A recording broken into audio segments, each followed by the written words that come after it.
hubo cruzamiento entre las dos razas o especies, como lo queramos llamar, ¿no?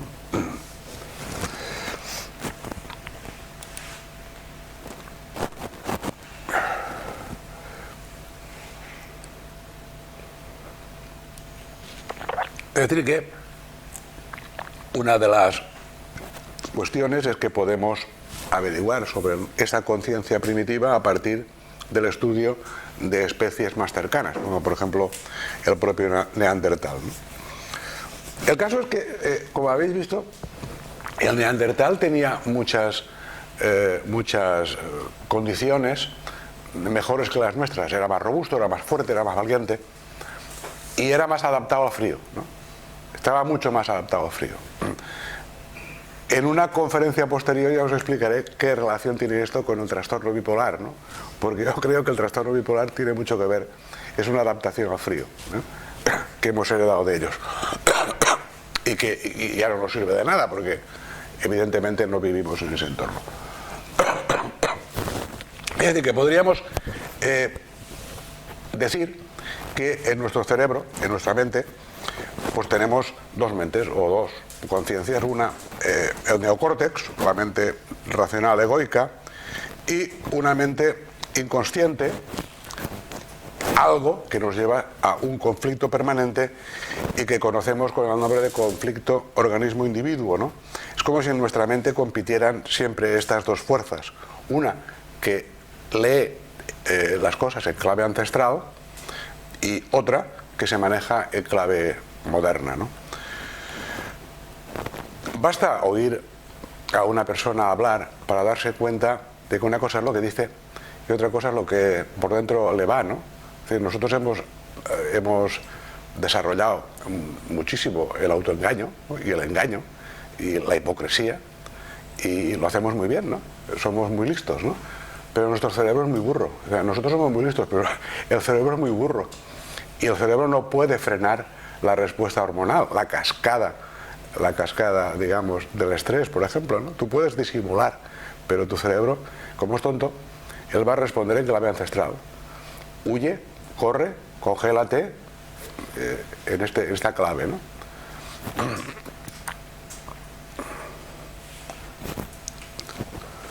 Bueno, esto ya lo he dicho, no sabemos cómo se produjo esta ruptura de la simetría que nos distingue de los animales. También os he contado que los neandertales no habían alcanzado nuestro nivel de autoconciencia, pero que sí que tenían una conciencia simbólica y por eso no desarrollaron ningún tipo de arte, ¿eh?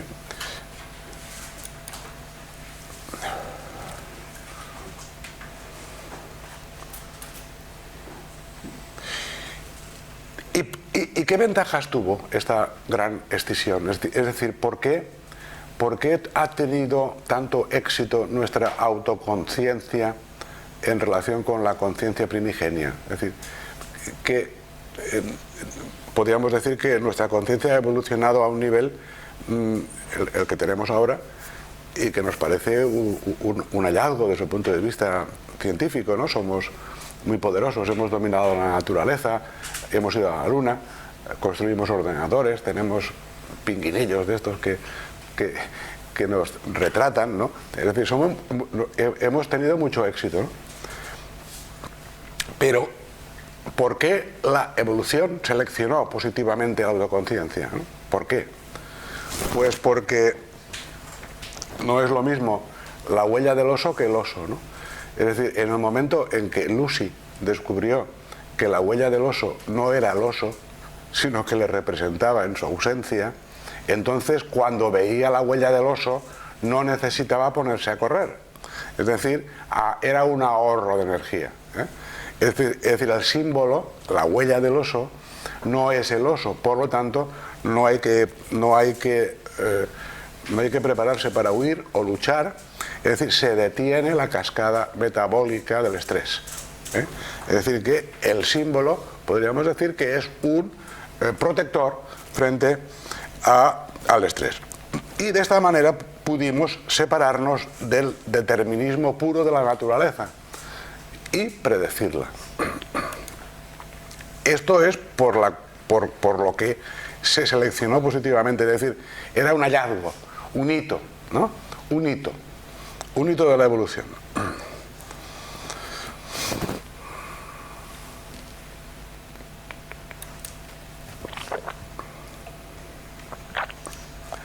Otra manera de acercarnos a esa conciencia primigenia sería a través de la psicopatología. Aquí tenéis, por ejemplo, las características más fundamentales de la paranoia, que son esas que pone ahí, y probablemente esas características que pone ahí forman parte de la mente primigenia. Es decir, la hostilidad universal, la megalomanía. ¿Qué es la megalomanía? La megalomanía es el sentimiento de que todo nos alude, de que todo se refiere a nosotros, ¿no? Que es muy típico de la psicosis paranoides. Es decir, es que me miran, es que hablan de mí, es que salgo en la tele, es que me mandan códigos, es que se enamoran de mí, es que todos me quieren, ¿no? Esto, que es típico de las paranoias, eso es la conciencia primigenia, es decir, donde el otro no existe, lo único que existe y es importante soy yo, porque yo soy la naturaleza, yo soy el mundo, ¿no? Yo soy la totalidad. Todo se refiere a mí en la autorreferencia. La falta de autonomía, porque no hay libertad en ese tipo de conciencia. La suspicacia, que es una manera de predecir los peligros que ha dado mucho éxito en nuestra especie. O el pensamiento proyectivo, que es lógico, puesto que no hay yo ni subjetividad. Cuando no hay yo ni subjetividad, todo viene de fuera, como antes contaba, ¿no? Los dioses son voces en nuestra cabeza.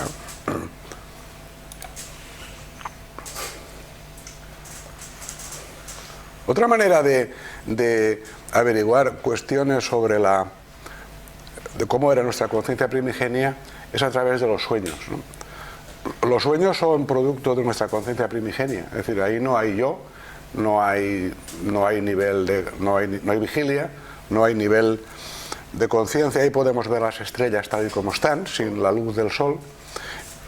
Pero tiene un problema, tenemos un problema con los sueños, y es que somos al mismo tiempo observador y observado. Es decir, a vosotros cuando os cuenten un sueño os llamará la atención lo siguiente, ¿no? Una persona te cuenta un sueño y te dice, fíjate qué tontería, esta noche he soñado con Carla Ramos y le hinchaba la moto. Sí, sí. Fíjate qué tontería, ¿no? Como si alguien me lo hubiera puesto ahí, ¿no? Como si yo no tuviera nada que ver con la moto. Como si no tuviera nada que ver con Carla Ramos y con hincharle las ruedas, ¿no? Claro que eso me apela a mí. Claro que eso me alude a mí. Eso no es Dios que me lo ha puesto ahí. Eso soy yo, eso es mi guión. Yo no sé lo que significa la rueda de Carla Ramos, ni me importa, pero desde luego es cosa mía, no es cosa de otro, ¿no? Es decir, y la gente te lo cuenta como si fuera de otro, ¿no? Como si fuera de otro. En realidad hay que ser algo psicólogo para darse cuenta de que los sueños son nuestros, ¿no? Que nos apelan y que nos quieren decir algo, aunque ese algo sea absurdo, ¿no? Es decir, esto es muy interesante porque ser participante y ser participado es el subproducto de la gran escisión, ¿no?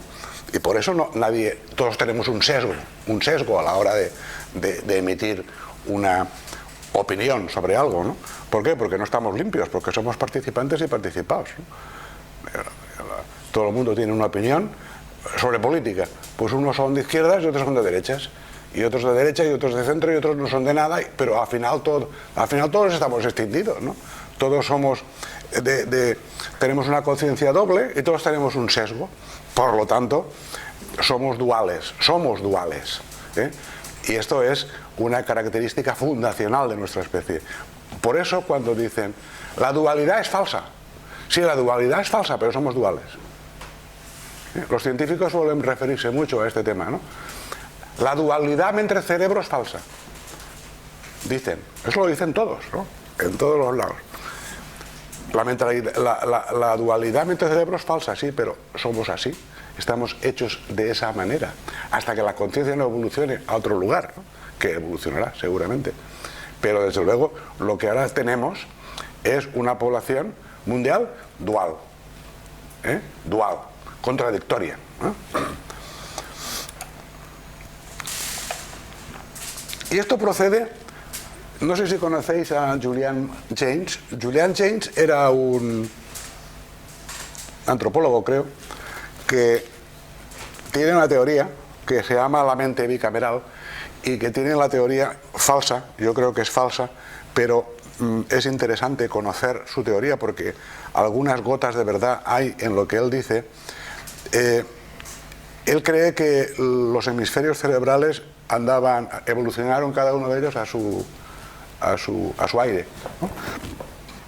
Es decir, primero evolucionó un hemisferio derecho y luego otro izquierdo, y que alrededor de, le pone esta fecha, alrededor de 1250 años antes de Cristo, ambos hemisferios se soldaron a través del cuerpo calloso, ¿no? Y comenzó así la hominización propiamente dicha, que representó la lateralización hemisférica definitiva de nuestra especie. Y las pruebas que él da, que esto del cuerpo calloso es mentira, porque hasta los pájaros tienen cuerpo calloso, es decir, que no parece que ambos hemisferios evolucionaran cada uno por su cuenta y luego se unieran, sino que más bien parece que esta disociación es algo funcional y no tanto algo anatómico, ¿no? Y él, esto sí que me parece muy interesante, trata de encontrar en textos antiguos como la Ilíada las pruebas indirectas a esta idea. Alrededor de 1250 años antes de Cristo es Homero, cuando vivió Homero, que es otro hito de la humanidad. Es decir, antes se puede decir que hay una humanidad prehomérica y una humanidad clásica a partir de Homero, ¿no? Si habéis leído la Odisea o habéis leído la Ilíada, que son dos grandes obras de la humanidad, veréis que están escritas en poesía, ¿no? Entonces, en verso. Entonces, una de las ideas que lanza Jaynes es la siguiente, es decir, ¿por qué en aquella época la gente escribía en verso y ahora no? Ahora escribimos en prosa, ¿no? Es que entonces la gente era poeta, ¿no? Y ahora ya somos más de literarios, de ficción, ¿no? Pues la idea que tiene Jaynes es que la idea que tiene Julian Jaynes es que la conciencia primigenia no es que inventó la metáfora, sino que toda ella era metafórica, ¿no? Es decir, cuando uno hablaba, ya hablaba en verso, por así decir, en verso, a través de metáforas, a través de símbolos que representaban unas cosas y otras, ¿no? Sea o no cierto la idea de que los hemisferios estaban desconectados, la pregunta es esta: ¿qué sucedió para que aquella simetría se rompiera en favor de una conciencia dividida y dual, ¿no?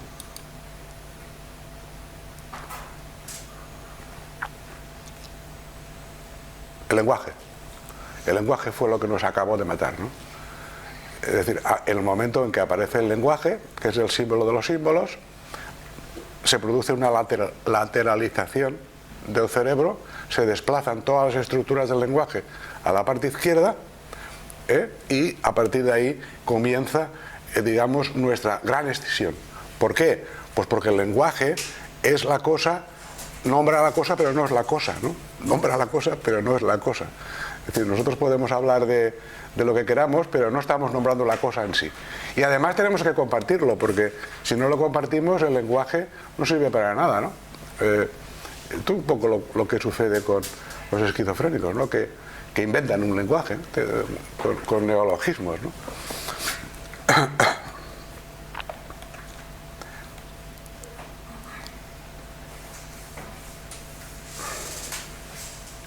Aquí se produce, digamos, la gran explosión de la conciencia.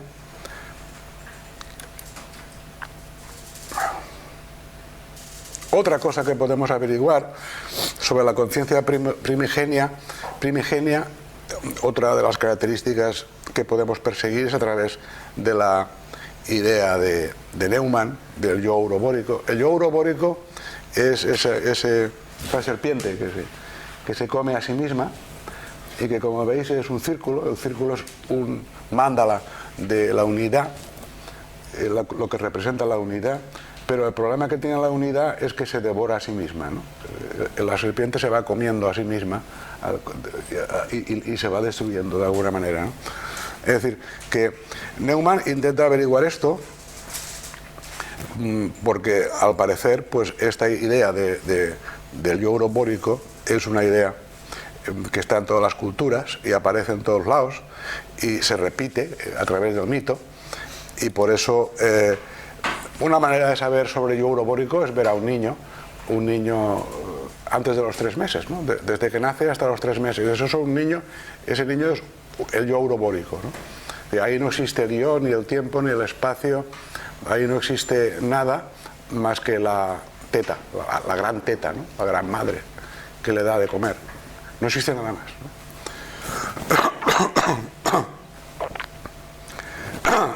Hasta que el niño no reconoce al otro, no comienza la gran poda neuronal, y de alguna manera el niño pues está viviendo en una ignorancia estúpida y feliz, ¿no?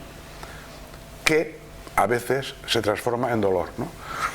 Una de las cosas curiosas de los niños y de sus llantos, ¿no? Porque los niños lloran, ¿no? Sabéis que los que tenéis hijos y no podéis dormir por la noche, sabéis que los niños lloran. Los niños no lloran solamente porque les duela algo, pueden llorar porque están aburridos, ¿no? Es decir, porque el aburrimiento para un niño es como la asfixia. O sea, el niño debe sentir el aburrimiento como que se muere, ¿no? Como una especie de asfixia. O debe de sentir el hambre como una cosa terrible en todo el cuerpo, ¿no? No en el estómago, como la sentimos nosotros, ¿no? Sino en todo el cuerpo, en todas las células, ¿no? Debe de sentirlo de una forma no focalizada en un órgano o en una parte del cuerpo, ¿no? Y el llanto, pues, es una estrategia también evolutiva que ha sido seleccionada por la evolución porque produce pena, ¿no? El llanto produce pena, produce empatía, y la gente, cuando ve llorar a un niño, pues lo primero que hace es cogerlo en brazos y tratar de calmarlo, ¿no? No siempre se consigue, sobre todo si el niño viene de serie bien dotado, porque hay niños que son muy exigentes, muy demandantes, y otros que son muy plácidos y que no piden nunca nada a nadie, ¿no?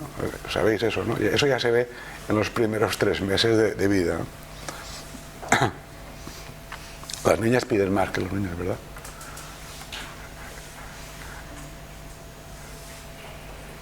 El asunto es que la escisión de nuestra conciencia rompió esta intimidad urobórica, ¿no? Y esto es, digamos, a lo que tendemos todos, ¿no? A volver.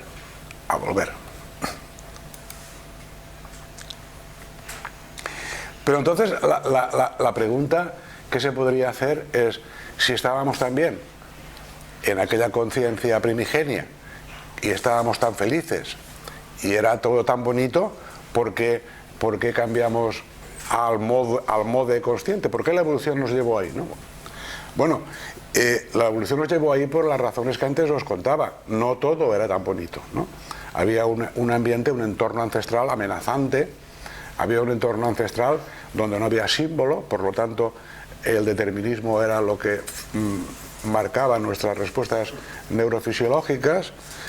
Es decir, había un ambiente ancestral que, en cierta manera, sí era muy gratificante desde el punto de vista egocéntrico, pero desde el punto de vista de la amenaza externa era un entorno bastante peligroso, ¿no?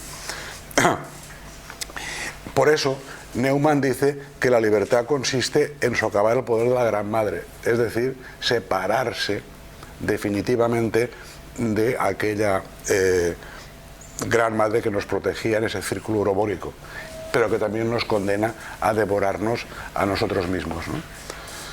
Es decir, que para ser libre y separarse de la naturaleza es necesario distanciarse de la Gran Madre.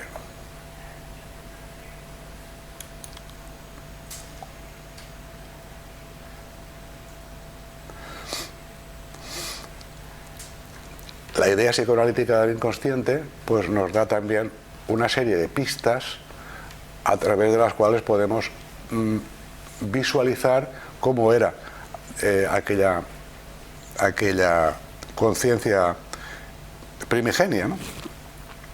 No existe el no, es decir, para el inconsciente no existe el no. Todo es sí, ¿eh? Es decir, el inconsciente o la conciencia cósmica, como lo queramos llamar, no es una cuestión de un 50% sí y un 50% no. Funciona a pleno rendimiento, o sí o no, o sí o no. Y casi siempre sí, sí o sí, ¿no? En el sentido de que el cerebro es tonto. No os olvidéis nunca de esto, el cerebro es tonto. Y se le puede engañar de muchas maneras, a través de muchas formas, ¿no? El deseo equivale a la realidad, es decir, la realidad equivale al deseo. Basta que yo desee una cosa para que esa cosa se realice, ¿no? Yo soy muy guapa, y como soy muy guapa todos los hombres me aman, ¿no? Y como me aman es obvio que Abel está enamorado de mí, ¿no? Esto es, desear equivale a realizar. Hay un salto ahí, ¿no? Que dan muchos psicóticos, ¿no?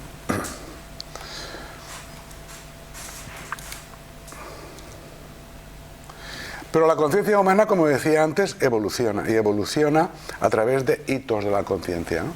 Os voy a poner un par de hitos de la conciencia que tienen mucho que ver con las drogas. Uno es el nacimiento de la perspectiva, que como sabéis se produjo en el Renacimiento. Este señor fue el inventor de la perspectiva, y la perspectiva impulsó nuestra conciencia hacia nuevos hallazgos, en el sentido de que ya no hay una sola interpretación de las cosas, sino que hay muchas, ¿no? Hay muchos puntos de vista, ¿no?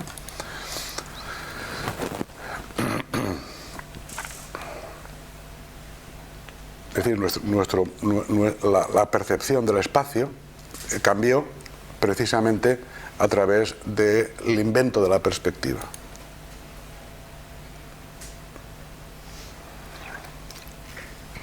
Aquí tenéis el cubismo, que es una forma de representarse la multiperspectiva. Ahí tenéis, este cuadro en realidad de Picasso, es un bombardeo. ¿A quién se le cómo podría uno imaginarse que eso es un bombardeo, ¿no? Pues es un bombardeo donde aparecen hombres muertos, mujeres por ahí llorando, el toro ibérico, el caballo, una serie de vistos desde varias perspectivas, ¿no? Esto es, digamos, el éxtasis de la perspectiva, podríamos decir. Porque se trocea, se puede trocear la realidad y verla desde distintos ángulos, ¿no? Esto es lo que hacemos con las ideas, ¿no? Le damos la vuelta a las ideas para poderlas mirar desde otro punto de vista, ¿no? Pero en el siglo XVII, XVIII nace otra cosa muy importante, que es la imaginación, ¿no?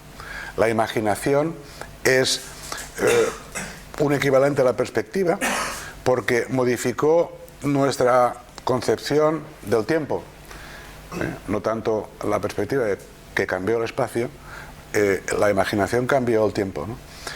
Es decir, vosotros os podéis imaginar cómo sería la vida de una persona en el siglo XVII, pues sería una vida aburrida, una vida que transcurriría entre la ginebra, el juego, el burdel y la cacería, ¿no? Con aquellos caballos y tal que iban por ahí. Sería una vida aburrida, ¿no?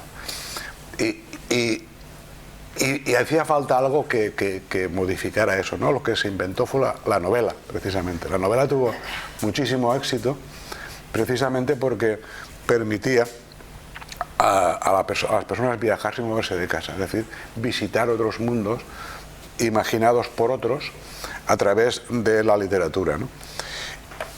De hecho, la novela romántica, como sabéis, ha tenido tanto éxito que sigue vendiendo ejemplares, a pesar de que las historias están todas repetidas, ¿no? Pero se sigue vendiendo mucho literatura romántica, precisamente porque la gente se aburre, ¿no? La gente se aburre y necesita estímulos que procedan de la imaginación de alguien, ¿no? El asunto es que una vez inventada la imaginación, a alguien se le ocurrió, ¿y cómo puedo yo manejar la imaginación a voluntad? ¿Tengo que esperar a que me venga la imaginación o puedo inducirla a través de algo, ¿no? Y aquí es donde aparecen los grandes poetas y los grandes autores que escribieron a través de los efectos de las drogas, ¿no? Como Coleridge, de Kinsey, Hoffman, Edgar Allan Poe. Estas personas, por nombrar solamente algunas, pues se pusieron al mismo nivel que los locos, como Van Gogh, que es el ejemplo que se pone siempre cuando tratamos de relacionar genio y locura. Es decir, ponemos el ejemplo de Van Gogh, ¿no? Algunas personas no estaban locas, pero se volvieron locas o murieron a través del consumo de drogas. O dicho de otra manera, las drogas tienen que ver con la creatividad, ¿no? Es decir, la inducción de estados de conciencia promovidos por las drogas estimulan la imaginación y estimulan la creatividad, ¿no? Y por eso se han utilizado todas las drogas estas que pone aquí, pues para tener algo que ver con la creatividad, de la música, de la literatura, en fin, todo el espectro de la creatividad, ¿no?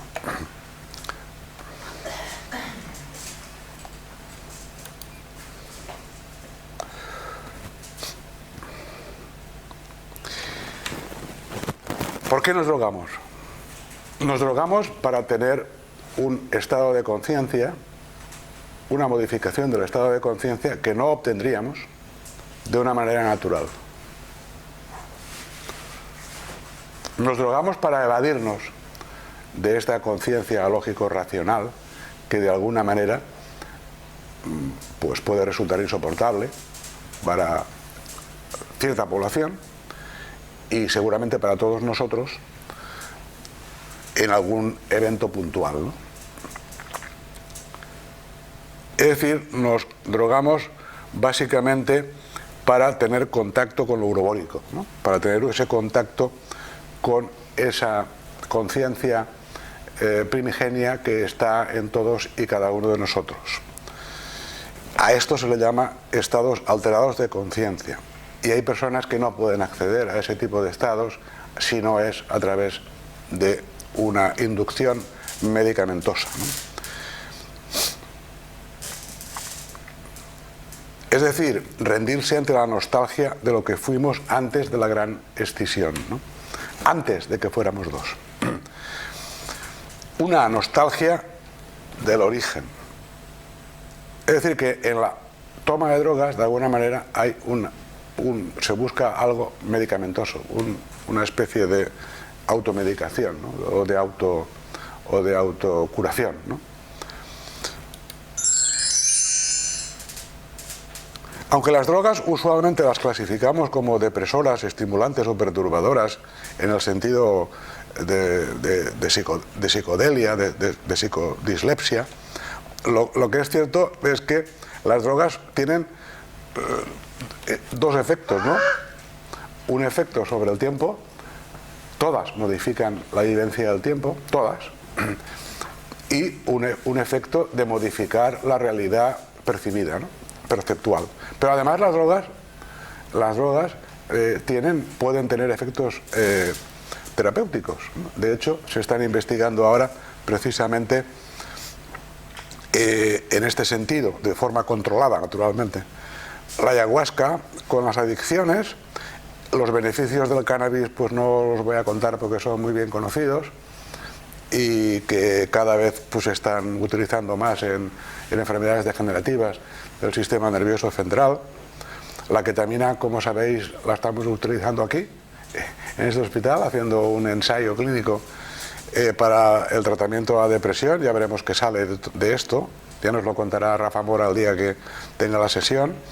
El MDMA es una droga contactógena que se utiliza para el tratamiento del trastorno de estrés postraumático y que tiene, yo creo, un gran futuro, ¿eh? Y en la LSD, pues de la LSD que os voy a contar, que no sepáis. La LSD es una droga que desafortunadamente nos quitaron a los médicos y la pusieron en la calle, y ahí acabó toda la experiencia con el LSD. Pero yo creo que la LSD es una droga con una potencialidad extraordinaria desde el punto de vista terapéutico. Yo la he usado cuando era joven, o la he visto cómo la usaban. Miguel Rojo, el padre de Luis, en Valencia, cuando la droga era legal, es decir, la fabricaba Sandoz, y entonces se hizo en el Clínico de Valencia una experiencia sobre el TOC, es decir, se usaba para inducir rupturas, la gran escisión, ¿no?, en el TOC, y los resultados naturalmente nunca se publicaron y nunca más se supo. Hay un libro por ahí circulando de Stanislav Grof que se llama Terapia con LSD, que os recomiendo que lo leáis si tenéis interés en conocer la potencialidad terapéutica de esta droga, pero seguramente los más jóvenes de vosotros veáis dentro de 10, 20 años drogas de este estilo en la farmacia, ¿no?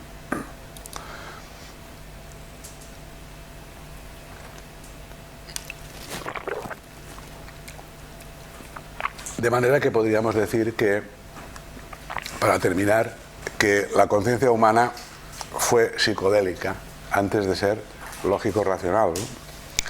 Esta frase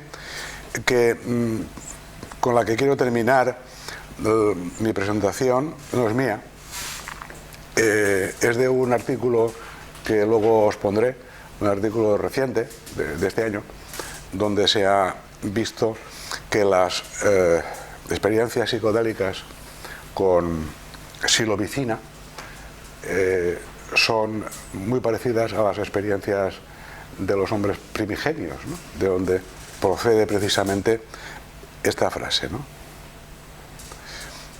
Y me gustaría despedirme con una canción.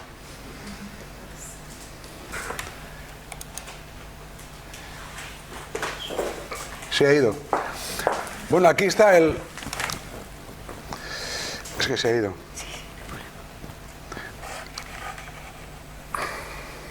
Ah. Se va.